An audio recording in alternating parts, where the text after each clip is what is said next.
I'm a 36-year-old woman, and when I was 26, I went through a life-altering breakup. To save you some time from reading so much, I'll just sum it up. It took me about 3 years to get back into a serious relationship. So about 2 months after my breakup, some female friends invited me over to this very large, old, and beautiful house that the two of them rented for the 4th of July.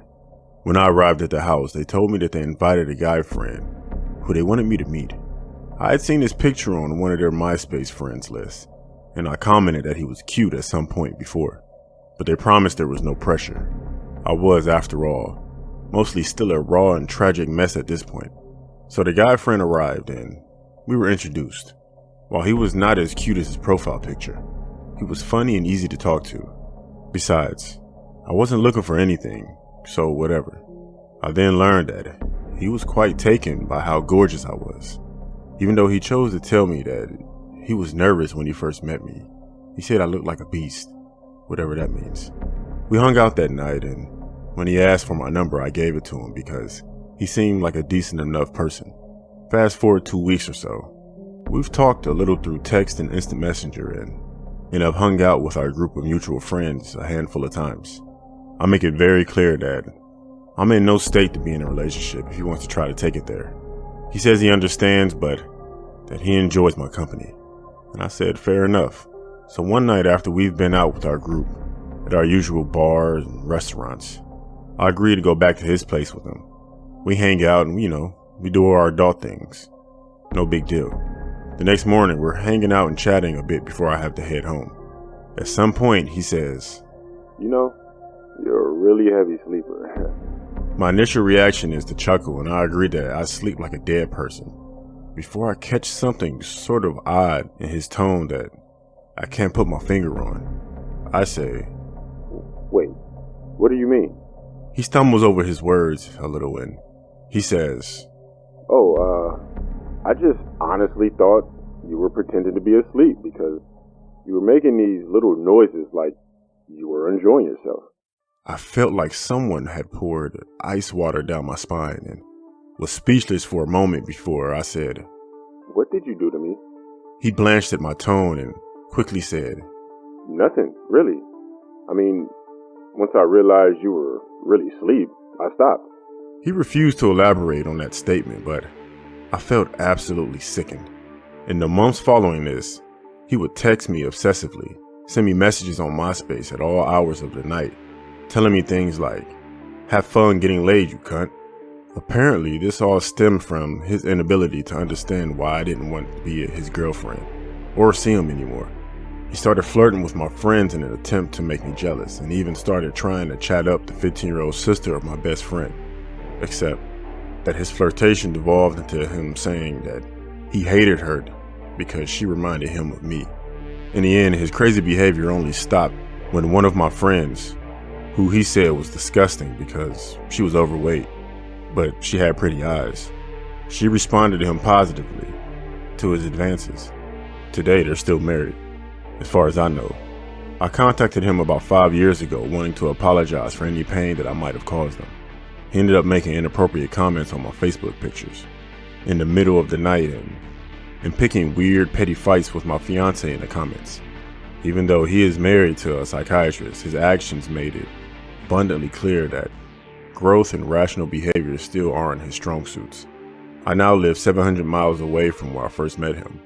I moved back to my hometown 2 years ago though.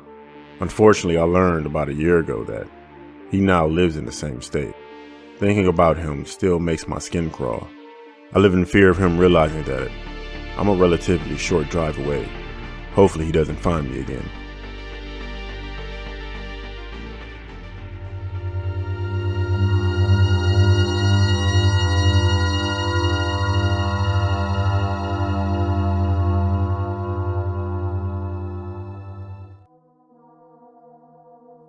From 2004 to 2007, my best friend Katie and I worked at a small family-owned seafood restaurant in Winchester Bay, Oregon.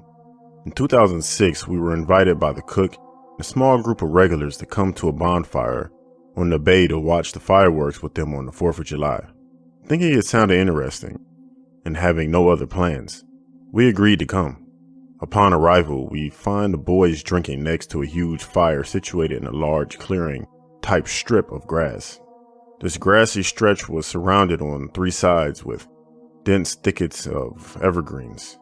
There was one wide, clearly defined trail that led through the trees to the water's edge and gravel parking area behind us.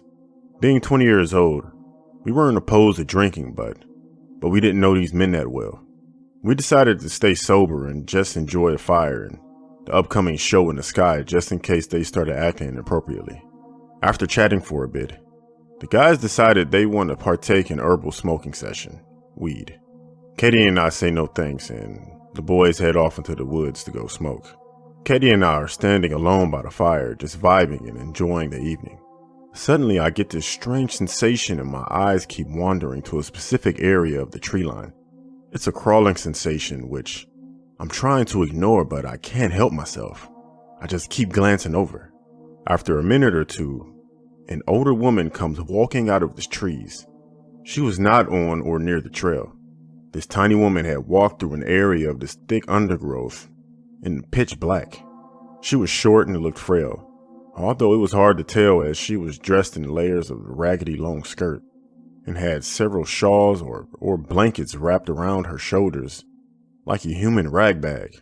She was hunched over and walking slowly as if she were older and her joints were bothering her.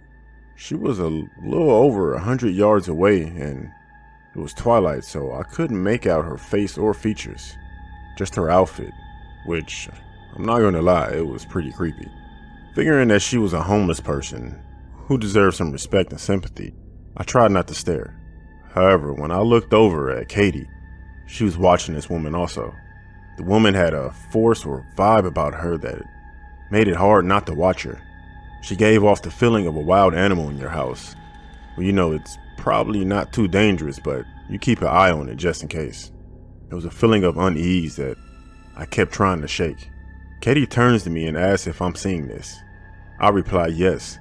She's probably just a homeless person. Poor lady. Katie feels that she shouldn't look away. This validation of my misgivings is not comforting.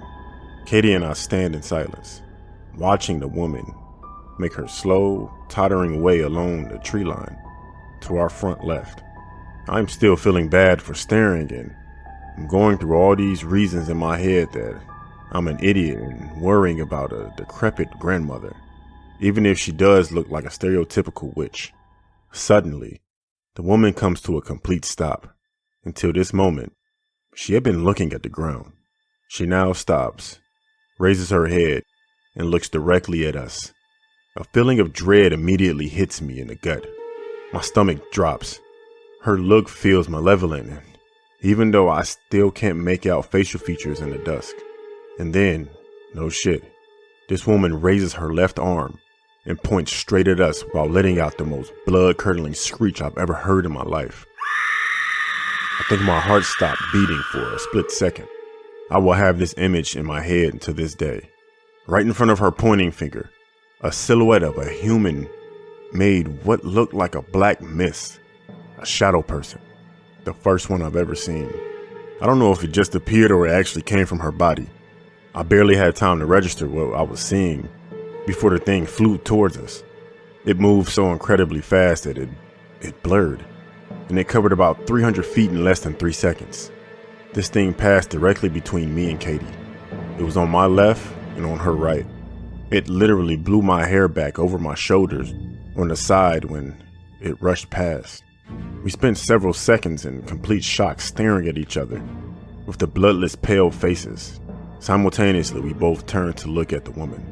She was no longer looking at us or acknowledging us in any way, but had picked up her pace and was doing a hobbling sort of run in the direction she had originally been headed, eyes on the ground. Katie and I stood in silence, each afraid that we might have just gone mad. At first, I was afraid to even ask her if she had seen that thing, but looking at her face, I knew she had seen something. She finally asked if I had seen what she just did, because she wasn't sure if it was real. We compared notes and realized that we had both witnessed the same thing. When I started freaking out about the fact that this thing had been real enough to blow my hair back, She admitted that while she did not experience her hair moving, she had seen my hair blow back as she turned her head to watch it go right in between us. I have no idea who that was or what she sent after us. It looked like a shadow person, but who knows what the hell that was. And never in my life have I ever heard of a shadow person doing a living person's bidding, and have looked into this after this experience. I've never seen her again, and I surely never want to. This experience has bothered me for years, so I brought it to the internet to find out if anyone else has ever witnessed a shadow person and a living person working together, or at least get some theories as to what the hell happened that night. I think we saw the shadow thing once more a couple nights later, but it didn't have a human shape that time, so I'm not sure if that was the same entity or not, but the timing seemed too coincidental. Please let me know what that was.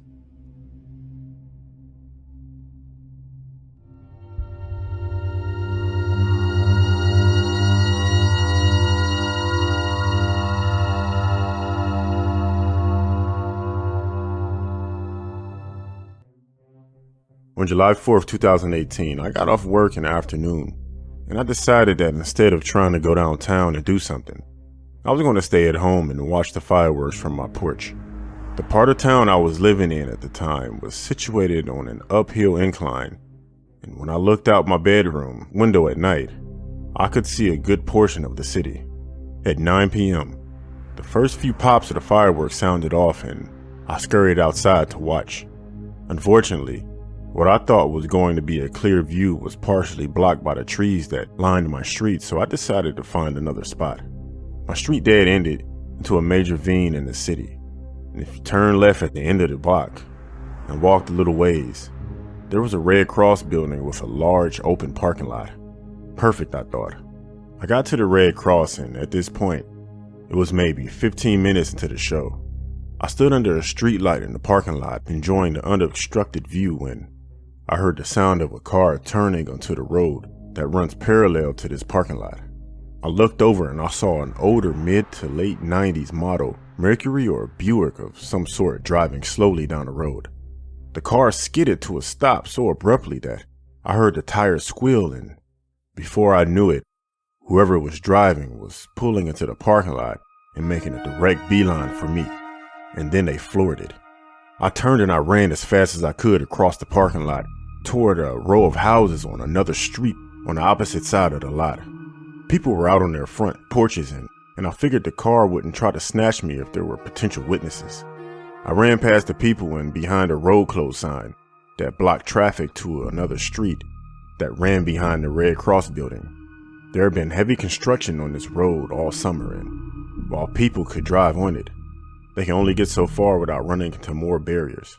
I looked behind me and I saw the red car stop just before the barrier and sit for a minute, headlights shining directly at me through the large industrial sign.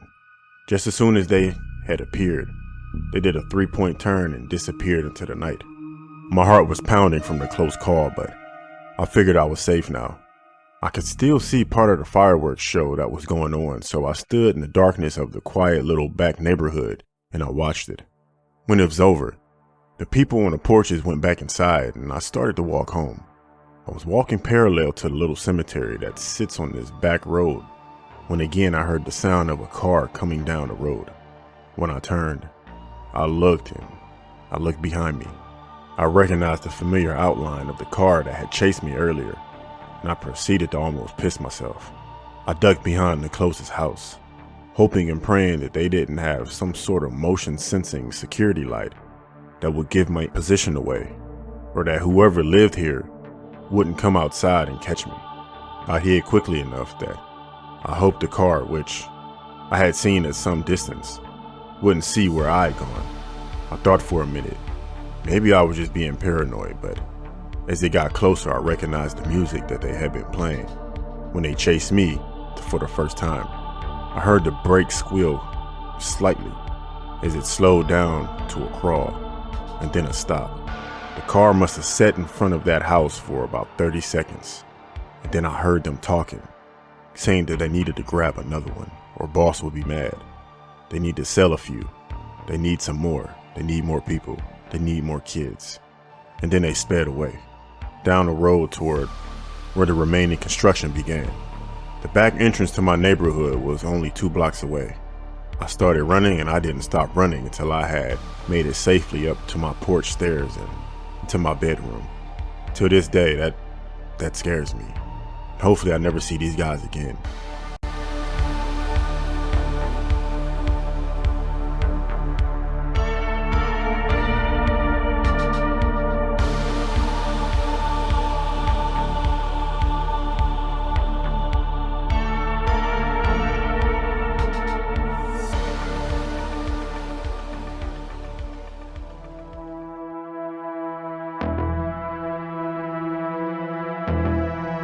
Nightmare Files.